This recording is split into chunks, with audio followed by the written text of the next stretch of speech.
Marie joins us now with gastroenterologist Dr. Sue Satcher and internist and nutrition specialist Dr. Melina Jampolis. Thank you all so much for being here. And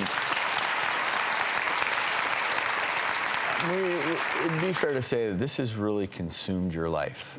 It is my life, if you can call it a life. And I think that's very apparent in watching everything that you've been through. Dr. Satcher, let's start with you in terms of what you found. So we ran some blood tests on you, and your creatinine function, which is typically people think of it as a kidney function test, but it also is a measure of your muscle mass, was lower than we anticipated, which goes along with all of your symptoms as well. Your iron panel overall shows a large deficiency in iron and other nutrients. Going through all of those pages, also your vitamins, your minerals have always been low. So it was clear that there was definitely a malabsorption, especially with all the diarrhea you've been having as well. Your fecal elastase, which is a stool test you've given in the past, has shown that you have symptoms of pancreas issues, and that can be an issue with some of the autoimmune problems you've been having. And the stool culture that we tested actually did show a strain of E. coli that could be contributing to your symptoms. And on my end, with the testing that I did in the office, especially with the body composition testing, so we tested your body fat percentage, and it was 15.7. Normal for a woman your age is anywhere from 21 to 33%.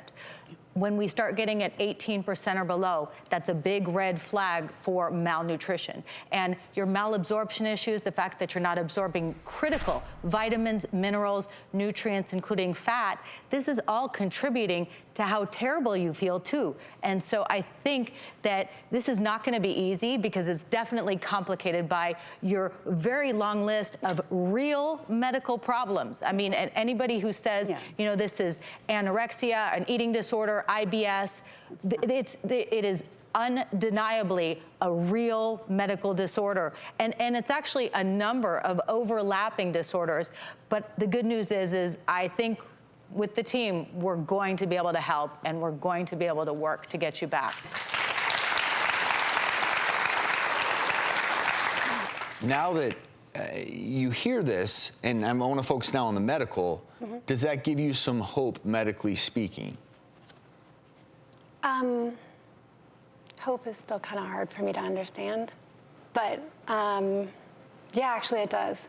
I just don't even know what that would look like, but yes, I would love to see what that would look like. One thing that we were talking about, because we've been talking about you every day, we want to put together a plan. No, I mean, it's for us, this is why great. We're doctors. This is why we went into medicine, because it really takes a team of nutrition experts and GI experts and, health experts in all fields. This is a multifactorial, and so I would like to now turn our attention to something that I also think needs to be addressed, and that is the mind-gut connection. And I would like the two of you to talk a little bit about, I think, a lot of things that were uncovered in your conversations. Well, Marie, over the last couple of years, it's really become your identity.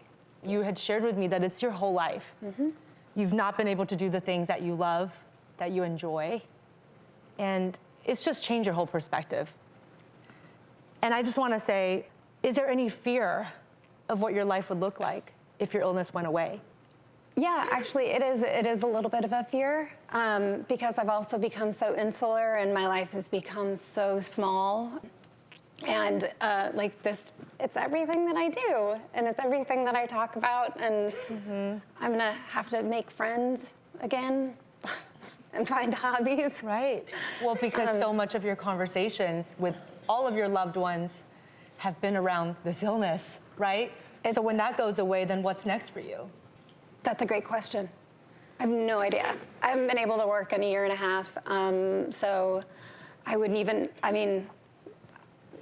maybe I could get a job or something. Maybe I could get a hobby. I don't know what's next, and that is actually quite frightening. I think that you were saying about the mind-body connection. I pray and I meditate every morning and every evening, and that's been a huge part of, I think, being able to keep up with this illness.